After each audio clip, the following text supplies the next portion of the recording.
mal administrado. Por lo tanto, un país que tiene nos dice que la democracia puede, a diferencia de Nicaragua, de enfrentar los problemas de impunidad en la del fiscal general. La Alianza del Pacífico se presenta también como una oportunidad para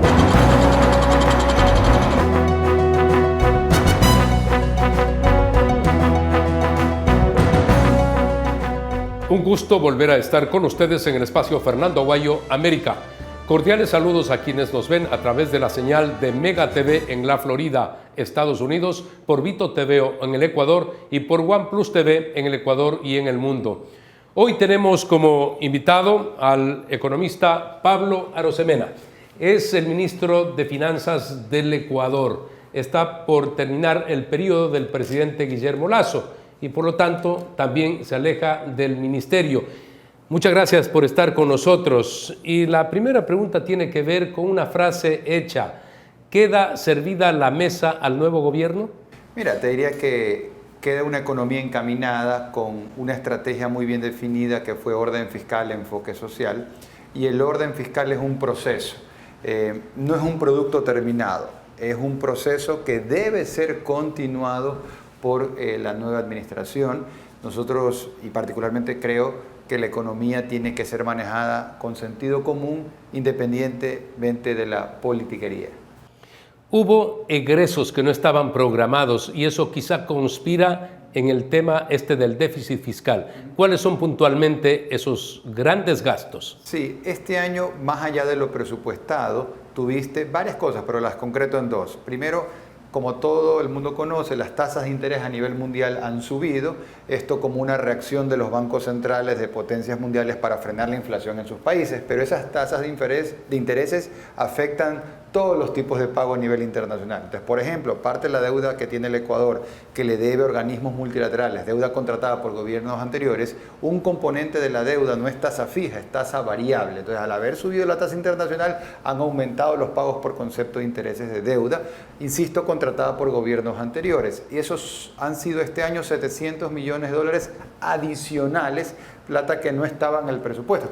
Estaba presupuestado lo que normalmente se venía pagando año a año, pero este año han sido 700 millones adicionales. Y por otro lado, cambios en el precio de la renta petrolera y caída de la producción de la renta petrolera, sobre todo en el primer semestre de este año, afectaron en alrededor de 1.100 millones. Es decir, ambos rubros son alrededor de $1.800 millones la presión adicional en el presupuesto. Es como que tú armas tu presupuesto y una plata con la que contabas ya no cuentas con eso. Luego viene el tema de sueldos también y egresos que están contemplados, eso sí, en la Constitución, por ejemplo, el incremento cada año para salud y para educación. Sí. Pero se entiende que eso está contemplado. Claro, eso es parte del presupuesto, pero no hay que dejar la ocasión para mencionar que la Constitución de Montecristi deja planteada una situación donde todos los años hay que incrementar el presupuesto en 0,5% del PIB, el gasto, hay que aumentar el gasto.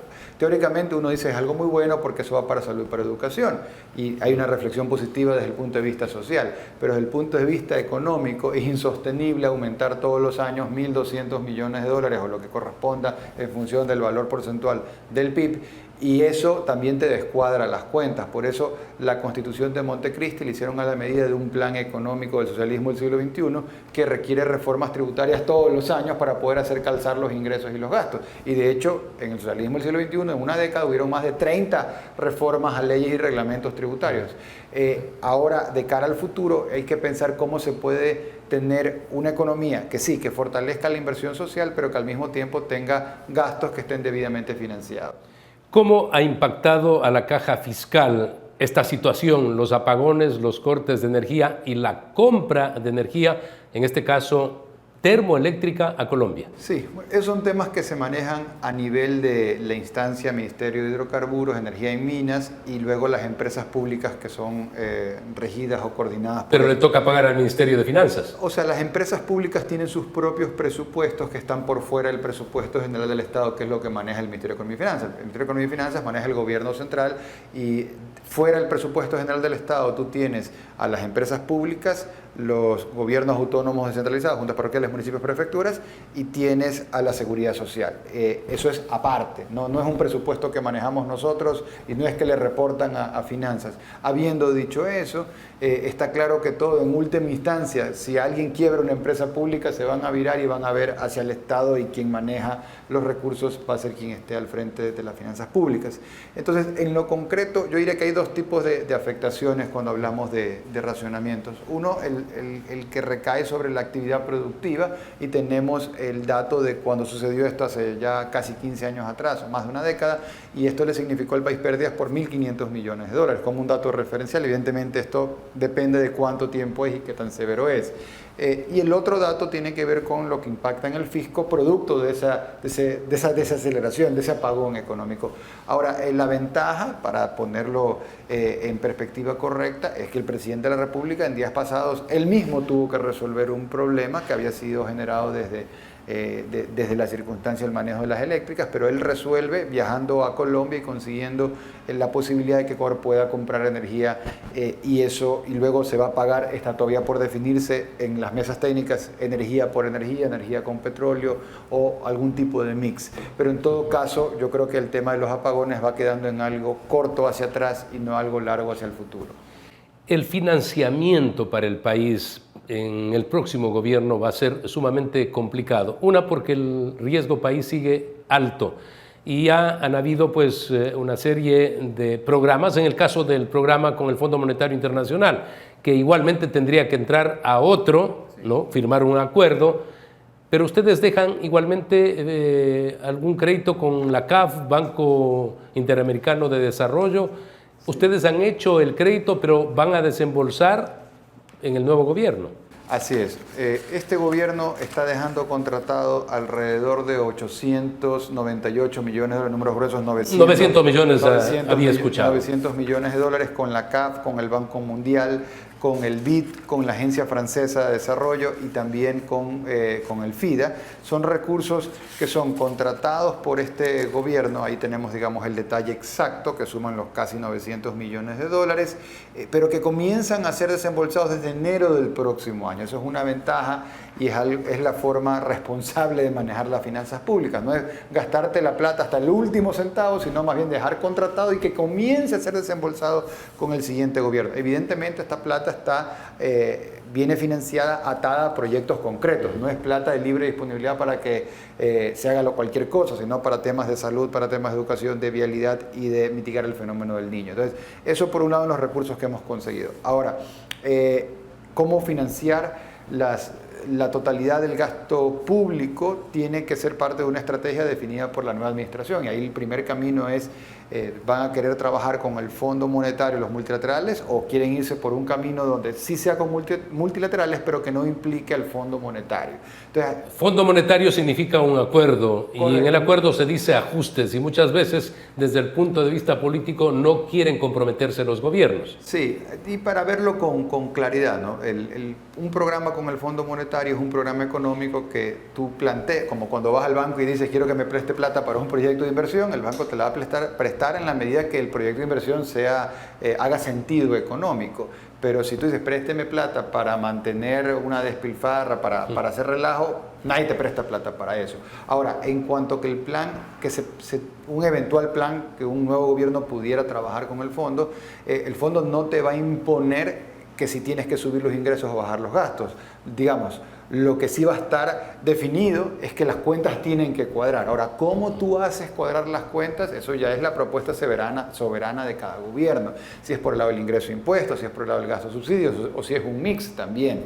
Y el gradualismo o la velocidad con la cual también se lo hacen, porque nadie te va a pedir que cuadres las cuentas que se destruyeron en 15 años en 12 meses. Tienes un tiempo para hacerlo. Nuestro programa económico de 4 años te hablaba de bajar el déficit poco a poco hasta generar superávit en el año 2025.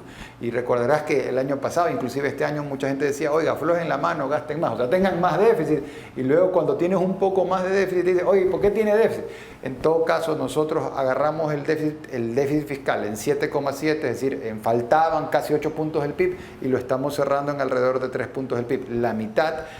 Y el siguiente gobierno debería ir bajándolo poco a poco, no de sopetón, con miras para cuando entre en el poder en el 2025 tener una situación más equilibrada en lo fiscal. Tenemos que hacer un corte comercial. Al retornar le quiero preguntar al ministro cuál es la situación de la liquidez en el Ecuador, qué pasa con las ventas también en nuestro país.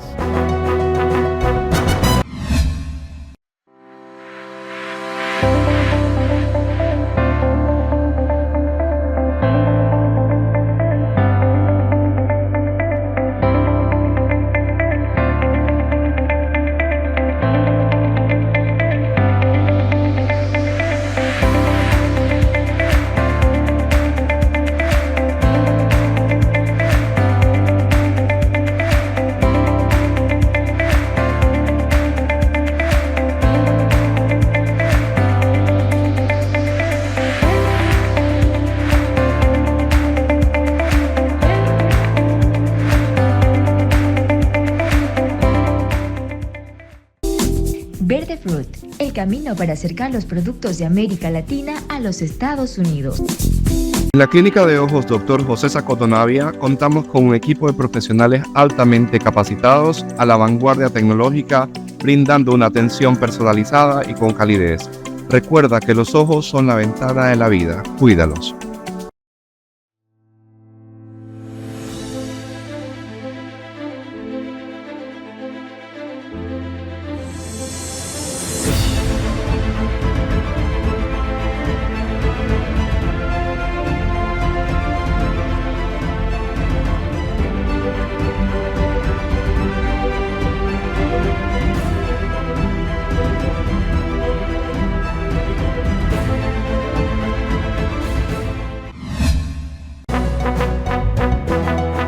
Es necesario saber cuál es la situación económica financiera del Ecuador. Decía, por el riesgo país, el dinero es caro a nivel internacional y se ha reflejado a lo interior en que están ofreciendo, por ejemplo, a quienes ponen dinero a plazo fijo. Hay algunas cooperativas que pagan el 13 y el 14%, por supuesto es altamente riesgoso, pero bancos que pagan el 9%. ¿Qué pasa en estos momentos? ¿Hay liquidez? ¿No hay liquidez? ¿Falta dinero del extranjero, pero sí hay internamente recursos? De acuerdo, hay varias cosas. Entonces, primero vamos por el tema del riesgo país. ¿Qué es esto del riesgo país? O como técnicamente se lo conoce, el EMBI, Emerging Markets Bond Index, el índice del precio de los bonos de los mercados emergentes. Entonces, cuando un país necesita financiar su déficit porque gasta más de lo que le ingresa, puede hacer una emisión de bonos. Hay distintos tipos, pero en resumen, un bono es, yo te doy un papel y me comprometo a devolverte la plata que tú me vas a prestar en pagos trimestrales, semestrales, anuales de intereses y al final un vencimiento de un capital. Entonces, tú prestas la plata porque eso te genera una rentabilidad a ti y a mí me sirven esos recursos para poder hacer obras necesarias. Esto funciona en todas partes del mundo. Ahora, ¿qué pasa? Que hay países como el Ecuador, y aquí es donde el Ecuador se diferencia de los demás, que en los últimos años, tiempos, no con esta administración, pero gobiernos anteriores, no le pagaste a tus acreedores, te hiciste el loco. Entonces, eso te va deteriorando la credibilidad. Entonces, imagínate que alguien te pide prestada plata y nunca te paga y te vuelve a pedir plata prestada, pues tú ya no le prestas. Y si le prestas, pues digamos, son con unas condiciones que te dan a ti la tranquilidad. Es lo que le pasa al Ecuador. En los últimos 30 años, Ecuador 11 veces se hizo el loco, hizo default, no pagó. La más salvaje de todas fue en el 2008, porque fue como un mecanismo de manipulación de mercado. Fue diciendo, no voy a pagar, pues crearon una comisión ad hoc declarando ilegítima la deuda y luego la compraron por debajo. O sea, recomprar deuda no necesariamente es malo. El tema es si lo haces con un mecanismo transparente de mercado, diciendo de frente, oiga, yo sí voy a pagar la deuda y la voy a recomprar al precio que esté tal día, o decir, yo no voy a pagar, inducir al mercado y luego hacerlo por debajo, que fue lo que hicieron en esa época. En cualquier caso, el nivel de riesgo país ha estado en los últimos años alto por estas circunstancias, Cuando Guillermo Lasso gana la segunda vuelta el 11 de abril del 2021, el riesgo país cayó de 1.200 a 800 puntos, números gruesos 400 puntos, se mantuvo entre 800, 900 y 1.000 hasta junio del año pasado, donde los 18 días de paralización lo treparon hasta 1.900 puntos. Y de ahí ha bajado poco realmente, en los 1.700 que está actualmente, ha bajado muy poco, pero realmente cualquier cosa que esté por encima de 1.000 ya te hace inviable salir a un mercado. Hay países como Perú que tiene alrededor de 250, el caso Correcto. de Colombia 300. Sí, ahí la ventaja que tienen estos países vecinos y es donde creo yo que podemos aprender es que ellos han logrado tirar una suerte en muralla china entre el desmadre de la política y el manejo responsable de la economía. Sensato de la economía, porque en Perú desmadre político no ha faltado, pues ha tenido tanto o más que nosotros, pero la economía no se inmuta. Porque El presidente del Banco Central sigue siendo el mismo desde hace 25 años. Julio Velarde, así es. Así es. Entonces, claro, hay una institucionalidad económica, ¿no? Pero acá eso es lo que tenemos que ir construyendo. Y más allá de las personas que digamos, independientemente quién esté en el central, en el Ministerio de Economía y Finanzas, sea gente sensata y que siga una misma línea, no política de gobierno, sino política de Estado. Ahora, temas de la liquidez. Entonces, existe liquidez, evidentemente se merma en la medida de que vienen menos flujos del exterior, pero tenemos que decir que el gobierno, en lo que le corresponde hacer, que es abrir mercados, ha iniciado el camino para nuevos mercados, que vengan más recursos producto de mayores exportaciones, y eso también sirve para sacar la economía adelante. Me refiero específicamente al TLC con China, con Costa Rica, con Corea del Sur, con Canadá. Tendrán que ser ratificados por la Asamblea en su momento, que esperemos que lo haga, pero eso es lo que le corresponde hacer a un gobierno para abrir caminos y rayarle la cancha al sector empresarial y que ellos puedan meter los goles. Se entiende claramente que son aspectos que deben merecer el apoyo de todos los sectores políticos.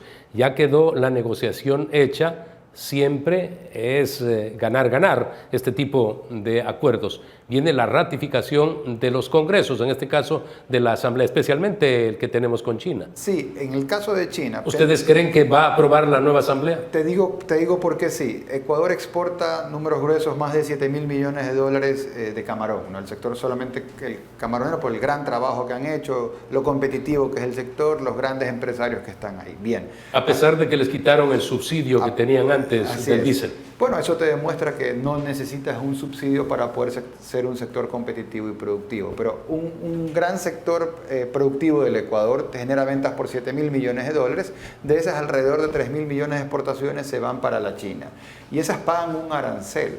Entonces no es lo mismo llegar a un país pagando un arancel, un impuesto, que entrar sin pagar ese impuesto. Evidentemente no es de la noche a la mañana, pero en el tiempo ese arancel del 5 se hace 0, y eso qué significa que entran más dólares, más divisas a la economía ecuatoriana, más producción, más ventas, todo el clúster, porque no solamente hay 20 o 50 o 100 empresas relacionadas a la exportación de camarón, no, es todo el clúster, o sea, toda la cadena de valor, para ser muy claro, que está relacionada directa y luego también indirectamente. Entonces, esas son las cosas concretas por las cuales yo pienso que una asamblea nueva, independientemente de su esquizofrenia política, diga esto es algo que le hace bien al país por donde lo puedas ver. Tenemos que hacer una pausa comercial. Al retornar, ¿cómo quedan las cuentas? ¿Van a tener para pagar los sueldos, para erogar todo lo que está establecido? Estamos a poco tiempo de que asuma el nuevo gobierno, el de Daniel Noboa. Retornamos.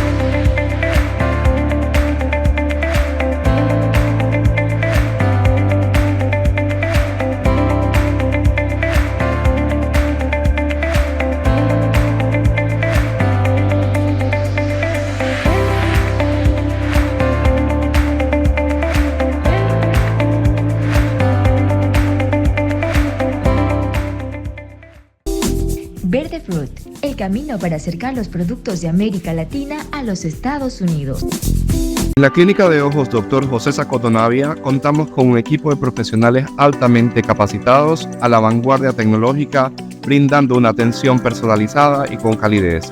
Recuerda que los ojos son la ventana de la vida. Cuídalos. Ministro, ¿tienen los recursos para poder pagar los sueldos, para pagar todo lo que deben pagar ustedes ahora que terminan el régimen? Ahora estaremos hasta el 30 de noviembre según nos informamos, entonces sí, la respuesta es estamos cubiertos hasta el 30 de noviembre. Ahora, evidentemente el año fiscal cierra el 30 de diciembre y nosotros estamos dejando todo en orden para que una siguiente administración pueda rápidamente ponerse al día y hacer lo que nos tocó hacer a nosotros cuando entramos, ¿no? Que es seguir con una estrategia de orden fiscal y poder hacer pagos históricos. Nosotros, valga la ocasión para reiterarlo, hemos pagado más de 5.000 millones de dólares por concepto de deudas que tenía el gobierno con distintas entidades, pero todas eran deudas viejas de gobiernos anteriores, 2015, 16, 17, 18, 19, 20, a los GATS, a la Seguridad Social, a las ya no les universidades. deben Entonces, a los municipios y a los consejos provinciales. las deudas históricas ya no se les debe porque las hemos pagado nosotros, están atrás como el 2015 en adelante. Ahora, en el tema de la Seguridad Social hay un montón de tramos de deuda, hay deudas que son del 2001, que no han sido auditadas, o sea, deudas hace 22 años, entonces no, pues. ¿Cuánto ha pagado este gobierno al Seguro Social? 4.230 millones de dólares en 2 años, es la mayor transferencia en la historia del Ecuador. De esos 4.230 millones de dólares, 1.200 la Seguridad Social los agarró, pero los usó para tapar deudas hacia atrás, del 2011 en adelante. Entonces, claro, eso también, ahí es imposible que un gobierno pueda saldar sus propias deudas si todo lo que transfiere lo utilizan para pagar deudas hacia atrás. Me explico. Entonces, nosotros hemos transferido todo lo que correspondía a nuestro periodo, pero no han usado todo para pagar nuestro periodo, sino que han usado de los 4.230, 1.200 para pagar hacia atrás. Porque independientemente de quién esté en la administración del gobierno de turno, esa plata se les debía. Pero cuando tienes que hacer un corte y decir, oye, este gobierno te ha transferido todo lo que le correspondía a este gobierno, hemos transferido todo. Lo que pasa es que han usado una buena parte para pagar para atrás. ¿Tiene alguna relación estas últimas dos preguntas con un evento que ha sido publicado por los medios de comunicación? Es que está vendiendo petróleo anticipado el Ecuador justamente cuando está por terminar el gobierno. ¿Cuál es la explicación? Primero, son operaciones que hace Petroecuador, una empresa pública que es independiente del manejo del Ministerio de Economía y Finanzas. Primera reflexión. Lo segundo es que no es nada nuevo que Petroecuador no haya realizado este año, que vaya a realizar el próximo año, que hizo el año pasado. Y lo tercero es que no tiene nada que ver con las preventas petroleras que se hicieron en la época del socialismo del siglo XXI, que prevendían años por adelantado para sacar la plata, pan para hoy y hambre para mañana. No, aquí lo que están haciendo son facilidades petroleras como las han hecho este año por cantidades pequeñas, adelantando recursos meses, siempre y cuando consigan las mejores ofertas, porque normalmente cuando se hace una oferta, una licitación de barriles de petróleo, tú escoges a las mejores ofertas. Hay quien te dice, yo te pago un valor mayor, pero me demoro más tiempo en pagártelo, yo te pago un valor con menos castigo, pero te pago más rápido. Entonces, en función de eso, Petroecuador, de manera técnica, siempre es quien define qué se hace con esos recursos. Quizá podrían decir, ¿por qué no dejan al nuevo gobierno para que haga esas contrataciones y esas ventas? Es que el nuevo gobierno también las hará. O sea, esto es parte del proceso normal. En este año, el año 2023, Petroecuador, de lo que tengo conocimiento, ha prevendido 66 millones de barriles. Del 2024 hay 23 millones de barriles, de más de 200 millones de barriles. Entonces, es parte del proceso normal de Petro y son meses por adelantado, siempre y cuando la renta que reciba el país sea la más alta, ¿no? Recordemos que cuando estás en una compraventa de petróleo, no es una compraventa de un celular o de caramelos, hay despachos, hay embarques que toman semanas en entregarse, no hay un solo barco que lleve todo, no hay un barco que pueda contener toda la cantidad que se hace en cada una de estas ventas. En todo caso, es Petroecuador quien define sus políticas comerciales y recordemos que de la plata que generan en ventas, independientemente que vendan al contado, por anticipado, descontado, prorrateado, no importa cómo vendan, esa plata no es que entra al gobierno, esa plata va a la cuenta de Petroecuador que tiene en el central y previo a pasar a las cuentas del Ministerio de Economía y Finanzas, se tienen que retener todas las preasignaciones que existen por ley, con la circunscripción territorial amazónica, con las juntas parroquiales, municipios, prefecturas, y ya finalmente, tiempo después, la plata entra a finanzas para efectos de usarla en el presupuesto y pagar inversión y distintos gastos que existen. ¿Usted se siente satisfecho de lo cumplido al frente del Ministerio de Finanzas durante este tiempo? Sí, creo que todo ecuatoriano que tiene que darse un momento en su vida para, en su ámbito, poder contribuir con un granito de arena en la función pública. A mí me ha tocado 9 meses en la gobernación y 1 año y un par de meses más en el Ministerio de Economía y Finanzas. Yo vengo del sector productivo y allá regresaré, pero sí creo que si la gente decente no se involucra, le está dejando el espacio simplemente pues, a esa minoría de gente indecente que hay en todos los países y en el Ecuador también. Entonces creo que es importante que la gente que tiene principios y valores correctos, que la inmensa mayoría de los ecuatorianos, en algún momento de su vida hagas un paréntesis para poder servir al público en general. Cuando uno trabaja para su empresa, o yo que he liderado gremios y lo he hecho de manera gratuita durante años, eso te sirve para ayudar a un grupo de gente, un grupo grande, mediano, pero un grupo de gente. Pero cuando estás en la función pública puedes hacer cosas, puedes ayudar a muchísima gente. Entonces me siento con la satisfacción de ver a mis 4 hijos y decirles, yo he cumplido, pero también ahora le toca a más gente ser parte de la solución del país. Sin embargo, en el 25 van a haber elecciones. ¿Podría ser candidato usted a la presidencia de la República? No es algo que lo tengo en mi horizonte temporal, no es algo que me lo estoy planteando. Más de una vez en mi pasado reciente me han hecho algún tipo de propuesta de ese tipo. Y claro, porque pudo haber presentado candidato, creo, en esta ocasión también. Y sin duda era usted una de las personas a las que iba a referir el presidente Guillermo Lasso. Soy de proyectos de principio a fin, de ir a finish.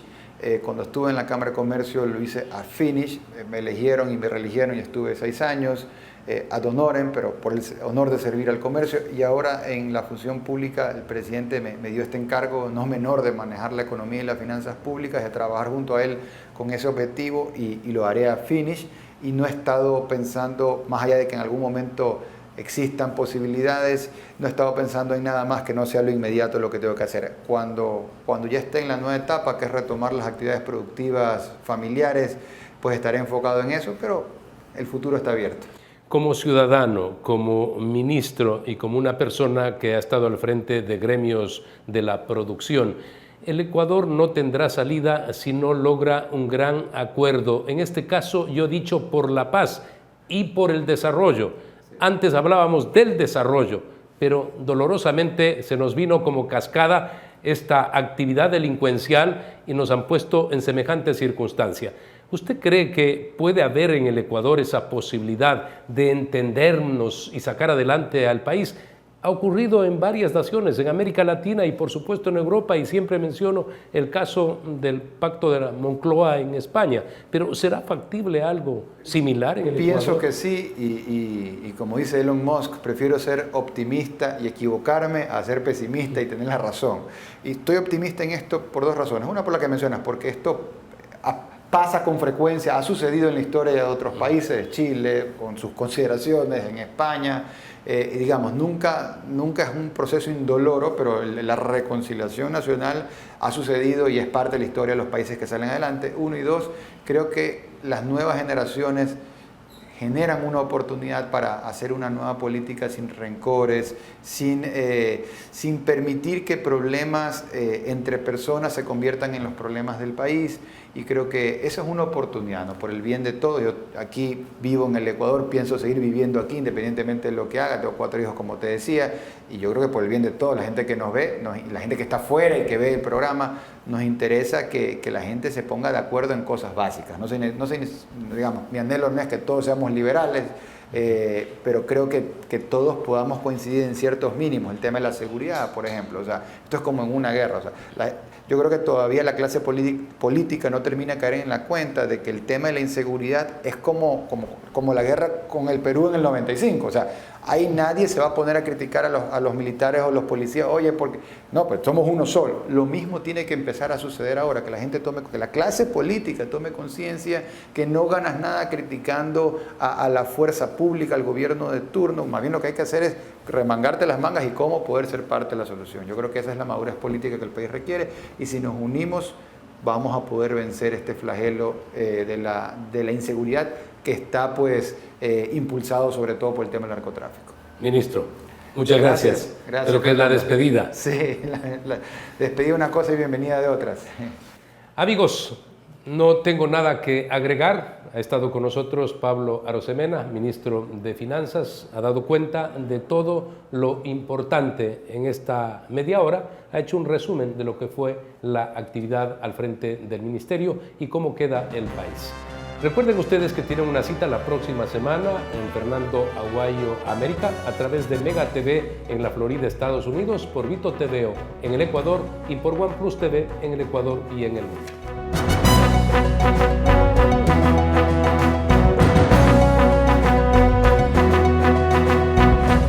Que verdaderamente cuando uno se encuentra pero muy mal administrada. Por lo tanto, equivocado en un país que tiene, nos dice que la democracia puede, a diferencia de Nicaragua, De enfrentar los problemas de impunidad en la del fiscal general. La Alianza del Pacífico se presenta también como una oportunidad para el